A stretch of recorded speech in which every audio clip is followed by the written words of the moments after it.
जब यहाँ से हम गुजर रहे थे तो दूर से एक 10-15-100 फीट की दूरी पर पटाखों की बहुत जोर जोर से आवाज आ रही थी। जब आवाज आ रही बोल के जब हम नजदीक आए, हमारे नरेश भाई, गोपाल भाई, जीवन भाई, सामने देखे तो इस दुकान में हजारों की तादाद में पटाखे फूट रहे थे। इतनी जोरों से आवाज आ रही थी तो सामने आजू बाजू के लोगों को सबसे पहले हमने रेस्क्यू करने की कोशिश की। यहाँ पर जो आजू बाजू घर है उनको बाहर से निकालकर वहां पर निकालने का काम किए।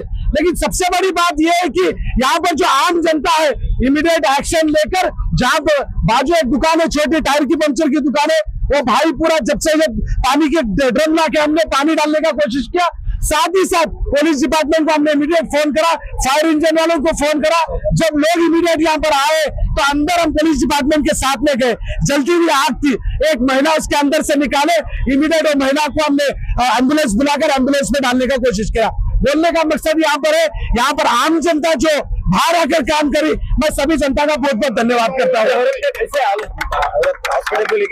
एक बूढ़ी औरत है, बहुत कठिन कठिनाई में थे, उस बूढ़ी औरत को भी हमने एम्बुलेंस में डाला।